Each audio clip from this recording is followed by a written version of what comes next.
before the pharaohs, before the pyramids, before hieroglyphs carved history into stone, there was only water, a sacred breath, a whisper carried through the desert air.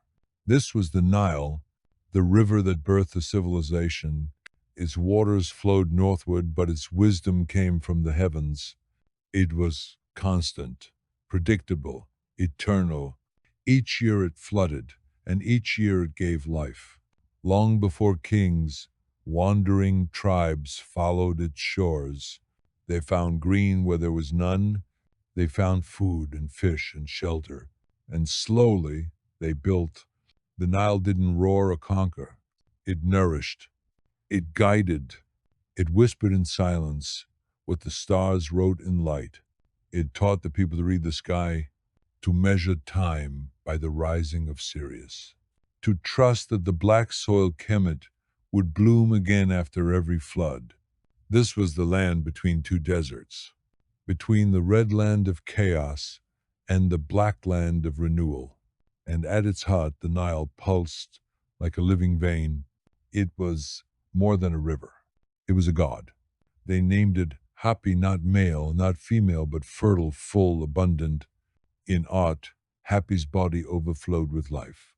In spirit, Hapi was joy, balance, and the promise of return. Farmers lifted water by hand from its banks. Mothers taught children to listen to its breeze. Scribes watched its patterns and learned to write. And priests built temples not far from its edge, so the gods could drink and the people could give thanks. As dusk settled, fires flickered on mud brick patios. Boats floated quietly along the current, and always the Nile whispered of time, of eternity, of things to come. It was the first teacher, the first blessing, the first secret of Egypt, and though centuries have passed, and sand has buried cities, the river still flows, still whispering, if you pause to listen. At the edge of prehistory, when the Nile still whispered in riddles, two lands stood apart. To the south, a long, narrow valley hugged by cliffs, Upper Egypt. To the north, a wide delta that met the sea Lower Egypt. Two lands, two crowns, two people bound by one river but divided by time. And then came one man, a name carved in both legend and stone, Nama. He came not as a warlord, but as a weaver, threading the two lands together like the twisted rope of the Nile's current. Nama's unification was more than conquest. It was a vision, the birth of one Egypt whole, strong, and eternal. He wore the white crown of Upper Egypt and the red crown of Lower Egypt. Together they became the Shent, a symbol of unity so powerful it would be worn by every pharaoh for 3,000 years. He held the crook and the flail, not as weapons, but as tools of care and rule, one to guide the people, the other to guard justice. In his footsteps, the first dynasty rose. He built the capital at Memphis, where the waters of Upper and Lower Egypt met, where gods, men, and kings could walk the same earth. And so Egypt began not as a place, but as an idea, a sacred harmony between order and nature. In the carvings of the Narmer palette, we see him crowned, calm, divine, a falcon at his side, the god Horus, protector of kings. This was not just art, it was declaration. The king and the gods, as one, soft chime rings, slow wind across papyrus fields. To the ancient people, Nama was more than a ruler. He was the first thread in the great tapestry of the pharaohs, a bridge between the mortal world and the eternal. And from that thread, a kingdom unfolded, one of balance, faith, and timeless ambition. So as the Nile flowed beneath his feet, and the sun crowned his morning, Nama looked upon his land, not as a conqueror, but as its guardian. The two lands had become one, and Egypt had begun. Narrator, calm, steady tone. The sun rises once more over the desert, and the sands glow pale gold. But something new pierces the horizon, not a hill, not a dune, but stone shaped by human hands. Egypt was changing under the reign of Djoser, the second king of the third dynasty. A dream was carved into the landscape, not a temple, not a statue, but a monument meant to last forever. The step pyramid. Unlike the low tombs of earlier kings, this was no hidden resting place. It was a stairway, a ladder to eternity. And behind its creation stood a name spoken in reverence, then and now, Imhotep, not a king, not a warrior, but a thinker, an architect, a priest of knowledge. Imhotep imagined something the world had never seen, a pyramid built from stone, layer upon layer, stacked like the steps of heaven. Each block was cut, lifted, and placed by teams of workers. They were not slaves, they were artisans, engineers, farmers called into royal service during the quiet season, united by purpose and pride. They sang as they worked. They offered prayers before each lift, and they followed the stars. For this was not just construction, it was ceremony. Soft chimes, deeper ambient tones, the pyramid aligned with the North Star, fixed in the night sky. Its base was square each side, symbolizing the order of the world. Its shape pointed upward, guiding the king's soul toward the eternal.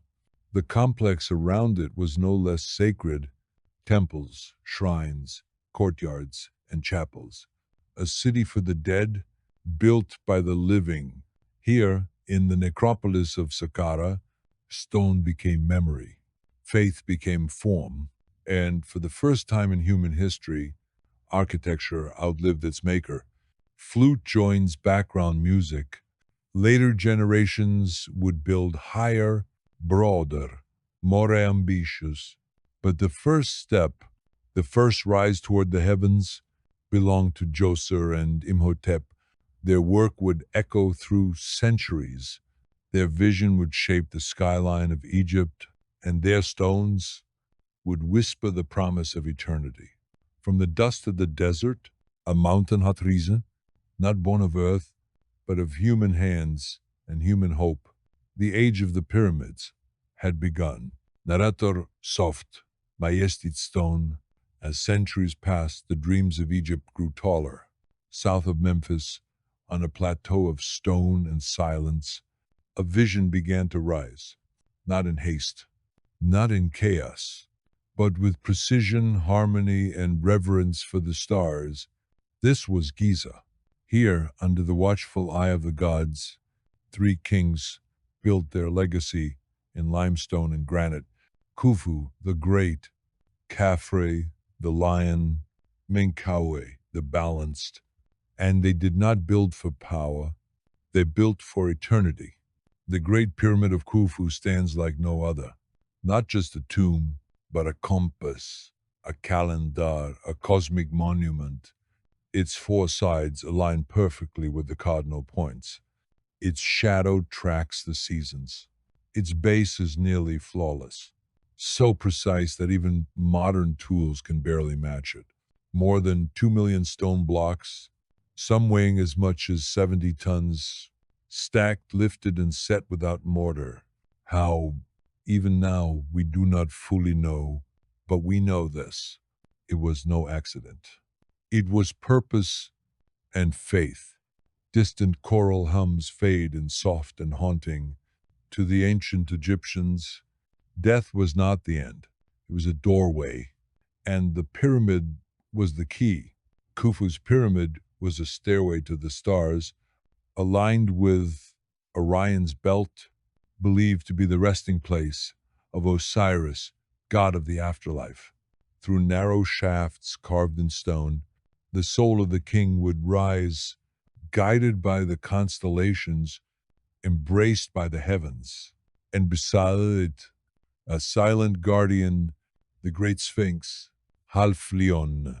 half man, facing east, watching the sun rise for over 400 or 500 years, its face perhaps Khafre's, its body carved from the very bedrock of Giza, its meaning still debated, but its presence unmistakable. Music softens, flute returns. The pyramids of Giza were not built by slaves. They were raised by teams of skilled workers, well-fed, respected, and devoted. They sang as they pulled the ropes.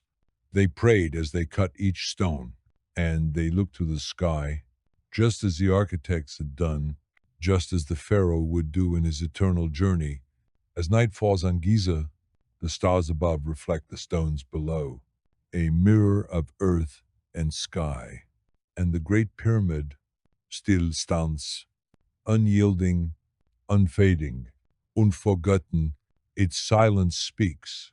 Its angles point to secrets. It is not just a monument, it is a message from those who believed in forever. Not every Egyptian walked among kings. Most never touched gold, nor entered the tomb. But every Egyptian lived with the gods, and in the shadow of temples, they lived lives filled with rhythm, with ritual, and with quiet wonder. Life in ancient Egypt flowed like the Nile, steady, seasonal, sacred. At dawn, the village stirred. Roosters crowed, smoke curled from low ovens. Children rubbed sleep from their eyes, as the scent of baking barley filled the air. Mothers wove flax into linen. Fathers read the sky for signs of flood. Scribes dipped reed pens into pots of ink, recording harvests, dreams, and debts on scrolls of papyrus. And above it all, carved into limestone and light, rose the temples, watching over the land like giants frozen in prayer. Temples were not just for the elite. They were the beating heart of every city, centers of learning, healing, law, and music. Inside their sacred walls, priests offered incense and song. Outside, the people brought figs and fish, bowed their heads in reverence, and whispered their wishes into the wind. Soft chimes blend with the sounds of daily life. Children learned stories beneath the colonnades, of gods who cried tears of gold, of serpents in the sky, and of lions who roared away darkness. Teenagers painted pottery and trained oxen. Elders tended fig trees and told tales by firelight. And Ulrich, or poor, followed the cycle of Ma'at. Ma'at was more than law. It was balance, harmony, the sacred pattern of the universe. Even the simplest task, sweeping the floor, offering water to a stranger, guiding cattle across a field, was a prayer in motion. The people lived with the certainty that the Nile would flood, the stars would rise, and the gods would answer if only they listened. Music slows to soft strings and flute. In the quiet of evening, you might hear laughter in the courtyards. You might see a child tracing lotus petals in the dust. And always, always, the great temples cast their shadows far across the earth, not to tower, but to shelter, not to divide, but to remind that beneath stone and sun, among the goats and grain, in the simplest of places, divinity dwelled, in the stillness of twilight. When the sky fades from gold to deep indigo, the doors of the temple open, and from the heart of Egypt's stone sanctuaries, the gods begin to stir. They do not thunder. They do not shout. They arrive on a whisper, carried by incense smoke, and the rustle of linen robes on sandstone floors. For Egypt was not ruled by one god, but by many, a pantheon as vast as the stars above the Nile. Each deity with a name, a face, a power, and the place in the cosmic dance. Ra, the sun god, rose each morning on his golden bark, sailing across the heavens, bringing light, order, and hope. By night, he journeyed through the underworld, battling the great serpent Apophis, so dawn could come again. Isis, the divine mother, wrapped the world in her wings, goddess of healing, magic, and protection. She wept for her lost husband Osiris, and with love alone, she brought him back to life. Osiris, the green-skinned lord of the dead, ruled over the field of reeds, an eternal paradise where the righteous would dwell. His son, Horus, the falcon-eyed avenger, fought against chaos and injustice. His gaze became the sky, his wings the wind. Anubis, with the head of a jackal, guarded the dead. He measured the weight of a heart against a single feather, the feather of Ma'at, goddess of truth. And then there was Thoth, the scribe of the gods. With an ibis head and calm wisdom, he recorded every soul's journey, every spell, every star. Soft chimes play beneath the narration. These gods did not live far away. They walked among the people. They spoke through dreams, through birds, through wind. Each town had its patron, each trade its protector, each season its divine guardian. In statues and scrolls, in amulets and ankhs, the gods watched over daily life. They were not distant judges, but companions. They danced in myths, wept in rituals, and rose again each time the sun touched the Nile. Even now, in the broken halls of ancient temples, their names remain, whispered in stone, echoed in stars, etched in the breath of a civilization that never forgot its gods. In the land of the living, death was never feared. It was prepared for, studied, embraced. Because for the ancient Egyptians, death was not an ending, but a passage, a crossing from this world into the next. Beneath temple halls and shifting dunes, in chambers carved deep into the earth, the dead were made ready. They were not abandoned, they were cared for, wrapped in magic, and watched over by gods. Mummification was sacred science. First, the body was washed in Nile water, cleansed, purified. Then, carefully, methodically, each organ was removed and preserved. The stomach, intestines, lungs, and liver were sealed in sacred vessels, canopic jars, each guarded by one of the four sons of Horus. The brain, seen as unnecessary, was gently drawn out and discarded, but the heart was precious. It stayed in place, for it held the soul, soft echo of chimes. Next came the drying, with natron salt packed around the body for weeks on end, and then the wrapping, layer upon layer of linen strips, each piece anointed with oil, each fold marked with protective symbols. Amulets were placed among the wrappings, eyes of Horus, scarabs, ankhs, tiny tokens of divine favor. Over the face, a golden mask. Over the chest, spells written in sacred script. For the soul had two parts, K, the life force, and Ba, the personality, the bird that would fly between worlds.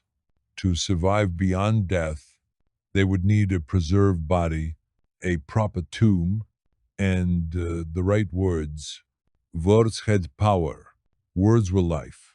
And so, beside the dead, they placed scrolls, pages from the Book of the Dead, not a book of sorrow, but of spells, maps, guides to light. The soul would journey through the Duat, the underworld, a land of rivers, gates, serpents, and fire, where it would be tested, and finally, it would face judgment. Anubis, the jackal-headed god, would weigh the heart against the feather of Ma'at, truth and balance. If the heart was light, the soul would pass into paradise, fields of green, waters of peace, eternal joy. If not, it would be devoured by Amit, parte lion, parte hippo, parte crocodile. No punishment, no fire, only silence. Erasure. Music slows, a breath of wind returns. But for those who lived with Ma'at, who honored the gods and walked in balance, there was no fear, only transformation, only return, only eternity. In a land where death was studied, so too was life. Among the columns of the temples, in chambers perfumed with myrrh and lotus, Egypt's first physicians practiced the sacred craft. They were not only doctors, they were priests, scribes, magicians. They were the Sao, the protectors, healers of body and spirit. To the ancient Egyptians, illness was not merely physical.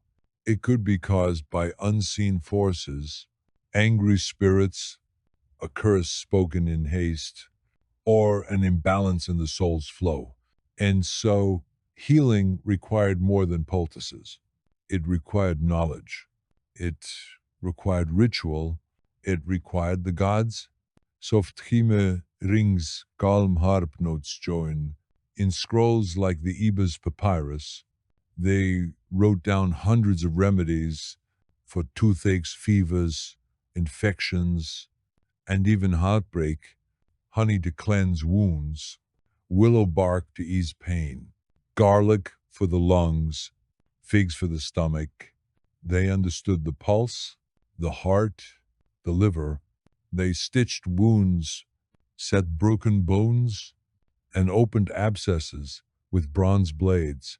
But every treatment was accompanied by words, spells, prayers, invocations, because healing was sacred. The gods were always near. Thoth, with his ibis head and scroll, was the god of wisdom and calculation. He kept records of life and death.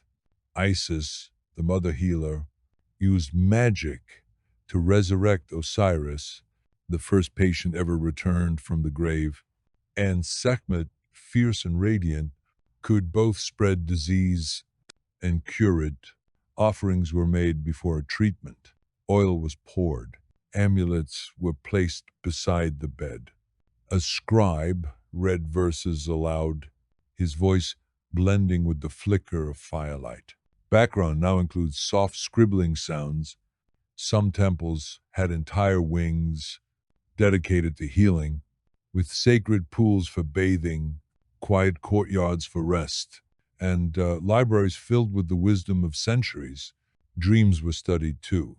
A healer might ask the gods for guidance in sleep and receive visions of what ailed the patient or what must be done to restore balance. And so healing became a harmony between earth and sky, between herb and hymn, between knowledge and faith. They did not separate magic from medicine. To them, they were one, two sides of the same sacred art. And though centuries have passed and temples have crumbled, some of their knowledge endures in our hands, in our books, in our bones, in the land of gods and kings. Women did not simply walk behind, they walked beside. And sometimes they ruled. Egypt's story is not only carved in stone by warriors, it is also whispered in silken veils, written in papyrus by elegant hands, sung beneath temple arches by voices that once echoed with command. Here, a woman could be scribe, priestess, property holder, Yuja, and even pharaoh. Among them rose one of history's most remarkable rulers, Gwen Hatshepsut. She wore the crown, she took the throne, and she ruled not as queen, but as king. For over 2 decades, Hatshepsut brought peace, trade, and towering monuments to Egypt. Her temple at Deir el-Bahari, carved into living rock, still stands as a hymn to divine strength. She was depicted in statues with a false beard, a symbol not of disguise, but of power embraced. Soft harp and female vocal hum blend with narration. Other queens, too, carried flame and wisdom. Nefertari, beloved wife of Ramses the Great, was honored with a tomb of starlit ceilings and walls etched in love and reverence. Tia, mother of Akhenaten, advised kings and changed the royal court with her strength of mind. And at the edge of Egypt's final age stood Cleopatra Savina, scholar, diplomat, goddess to her people. She spoke 9 languages, negotiated with Rome, and ruled a nation on the brink of collapse with brilliance and fire. But long before these queens, there were the goddesses, Isis, the divine mother, whose love resurrected the dead, Hathor, goddess of beauty and joy, who danced the sun into the sky each morning, Sekhmet, lioness of war, whose breath burned like the desert wind, yet whose mercy could heal all wounds. These were not distant myths. They lived in every offering, every festival, every cradle. Women called on them in childbirth. In grief, in joy, in war, their power was not borrowed. It was their own. Music softens chimes and flutes blend gently, and so Egypt remained a land where femininity was not weakness, but divinity, where women shaped history as rulers, writers, and voices of the gods. Their names may fade from books, but in the stone and in the stars, they still reign. In the silence of stone chambers, where the sun barely reached and time stood still between walls of carved history, the Egyptians wrote their dreams into eternity. They called it Medunetjer, the divine speech. We call them hieroglyphs, not just letters, not just art, but something far more sacred, the language of the gods. These symbols were never meant to be ordinary. Each one was a prayer, a whisper, a spell frozen in form to be read by men and heard by gods. The ancient Egyptians believed that to write a name was to give it life. To inscribe a prayer was to make it live forever. And so they carved their words into stone and silver, painted them on walls and coffins, brushed them across papyrus scrolls as delicately as one might touch the edge of a flame. Gentle chime and soft breath of wind, hieroglyphs were not just pictograms. They were music in silence. A system of over 700 symbols, each with layers of meaning, sometimes a sound, sometimes a concept, sometimes a story within a single glance. The symbol of an owl meant the sound M, but it also meant wisdom. A seated man could mean you, but also speak or listen, depending on the sentence. And the famous Anka looped cross meant life, enduring, sacred, infinite. Some symbols were phonetic, others were ideograms, and some, called determinatives, had no sound but gave the reader clues, like punctuation for the soul. Yet these were not read left to right, nor right to left, nor always top to bottom. The direction of the hieroglyphs depended on the orientation of the animals. Wherever the birds looked, that's where you began. Soft ink dipping sound, quiet temple wind. To learn this sacred script took years. Decades, only the chosen few became scribes, guardians of the divine word. Their training began in childhood at places called houses of life, where scrolls lined the walls and reed pens were passed like torches. Scribes were respected, revered, for they carried the weight of eternity in their hands. They recorded royal decrees, temple offerings, and contracts. They wrote spells on tomb walls to guide a soul through the underworld. And when a pharaoh died, they sealed his name in an oval cartouche, a symbol of divine protection, ensuring that his name would never be lost to wind or time, because in Egypt, to lose a name was to vanish forever. Slow music swelled with soft drumbeat underneath, and yet hieroglyphs were never meant for the masses.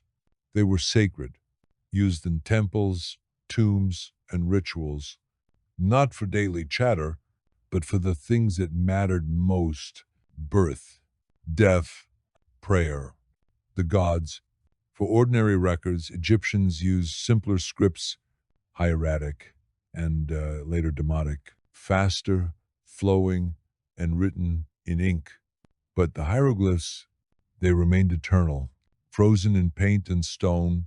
They adorned the great temples of Karnak and Luxor, wrapped around the inner walls of tombs, and danced across the golden mask of Tutankhamun.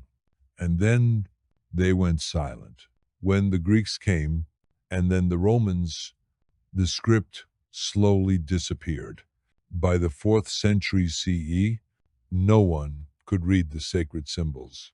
The divine speech fell into mystery, and for nearly 400 years, it slept. Soft pause, whisper of wind returns. Until one day, in 1799, near the town of Rosetta, a slab of black basalt was found, broken, weathered, but inscribed in 3 languages: Greek, Demotic, and hieroglyphs. This was the Rosetta Stone, and through it, the voice of Egypt began to awaken. French scholar Jean-François Champollion, after years of study, cracked the code in 1822 by comparing names like Ptolemy and Cleopatra and recognizing phonetic characters. He unlocked the gate, and once more the ancient Egyptians could speak. Music warms, flute enters softly. We can now read their prayers, their love songs, their fears, their hopes. We can read the voice of a mother praying for her child, a king describing his victories, a scribe asking the gods to preserve his scrolls. Long after he is dust, hieroglyphs were not only words, they were life, they were memory, they were the bridge between the seen and unseen. Even today, these symbols live on in museums, on tattoos, in dreams. The Eye of Horus, the Ankh, the scarab, whispers of a time when words were holy and writing was magic.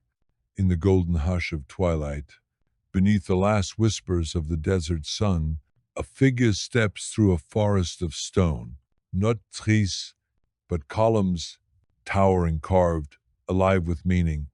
This is no mere building. This is a temple, a sacred machine of light and shadow, a model of the universe, etched into the earth. Egyptian temples were not built to shelter people. They were built to house the divine, and every stone, every doorway, every ray of sunlight that passed through their walls was part of a greater purpose. Temples as more than stone. A temple was not simply a place to worship. It was a symbol, a sanctuary, a ceremony in stone. To enter a temple was to pass from the world of men into the world of gods. The journey was slow, intentional. One moved from bright courtyards into deeper, darker halls until reaching the innermost chamber, hidden, still, holy. This sacred room, called the naos, was the beating heart of the temple, a chamber where the statue of the god resided. It was not open to the public. Only the high priest could enter. and even they, only after purification, prayer, and silence. The divine blueprint, cosmic alignment, temples were more than religious monuments. They were blueprints of creation. Each one mirrored the story of how the world was born. Chaos, then Lund, then life. Their walls rose like the first mound of earth, emerging from the primordial waters of none. Their ceilings were painted with stars to become the sky. Columns were shaped like lotus or papyrus, symbols of birth and renewal. Their capitals bloomed upward, like sacred plants reaching for the heavens. Temples were oriented to the stars. Builders aligned axes with the solstices, with Sirius, with Orion's belt. At Abu Simbel, the morning sun enters the temple only twice a year, illuminating statues of the gods in a golden blaze that lasts mere minutes. Coincidence or cosmic design? To the Egyptians, there is no separation between sky and stone. The gods above and the gods within were one, architects of the gods, builders in beliefs. These marvels were not built overnight. Generations of laborers, artisans, astronomers, and priests worked in harmony. They were not slaves, but skilled workers, many of them honored with burial beside the temples they helped raise. Stone was quarried from distant cliffs. Boats carried limestone, granite, and sandstone across the Nile. Tools were simple copper chisels, stone hammers, but the precision was extraordinary. Each wall was smoothed, each surface sacred. Before construction began, rituals were held. The ground was consecrated, the corners aligned with the stars. A rope-stretching ceremony ensured the sacred geometry. For the Egyptians, to build a temple was not just an act of creation, it was an act of recreation, a repeating of the moment the world was born. Karnak, Luxor, and Edfu, living temples. Among all temples, Karnak stands as the most magnificent. Its columns rise like a stone forest, carved with stories, gods, and kings. It grew over 20 years, an evolving monument to Amun-Ra, king of the gods.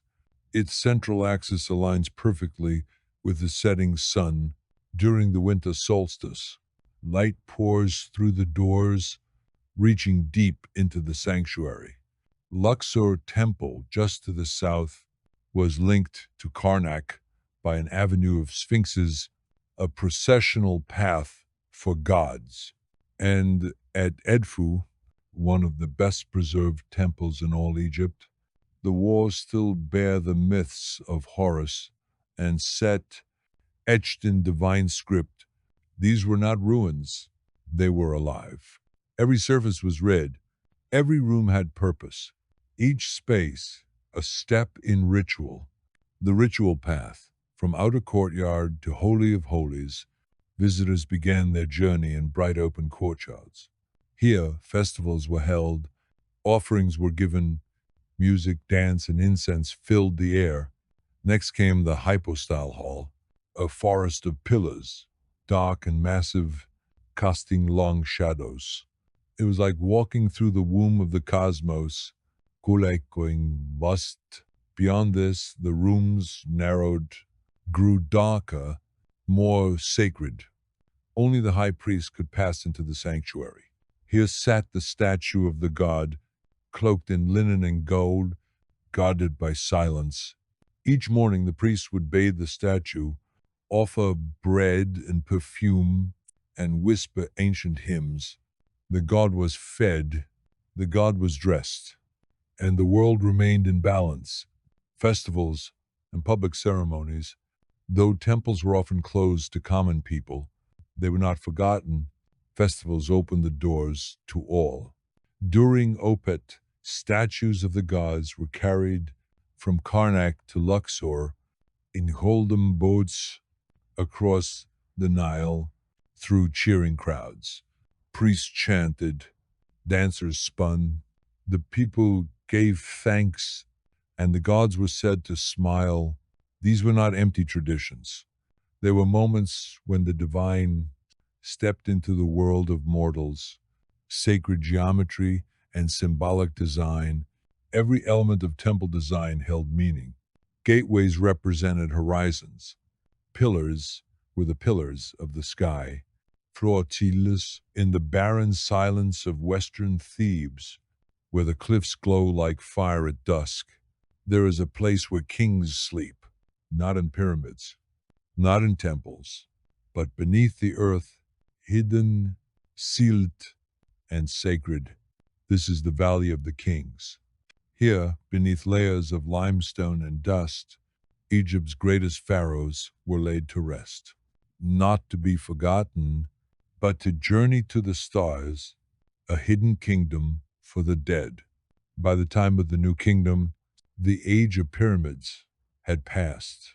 With their towering shapes visible for miles, those ancient tombs had become magnets for thieves. So the kings chose a different path. They turned west to the setting sun, the land of the dead. Here, among the cliffs near Luxor, they carved their tombs into the rock, hidden, guarded, lined with prayers. More than 60 royal tombs lie scattered through the valley, some simple, others vast, with twisting corridors and chambers painted in stars. No two are alike, each one a map of eternity. Art of the afterlife. These tombs were not built to impress the living, they were built to guide the dead. Walls glowed with sacred texts, the Book of the Dead, the Amduat, and the Book of Gates, stories meant to protect the soul as it passed through the 12 hours of night. Painted ceilings showed Nut, the sky goddess, arching over the world. Solar boats carried Ra into darkness and past great serpents of chaos. Each chamber told a chapter, each color had purpose, each figure a companion for the journey. This is a guidebook for the soul, a roadmap through the duet. And deep at the heart of it all, a sarcophagus rested, sealed in gold, cradled in silence. The most famous tomb of all. For centuries, most tombs in the valley had been found robbed or lost. But in 1922, one small step changed everything. Howard Carter, a British archaeologist, knelt in the dust and brushed away time.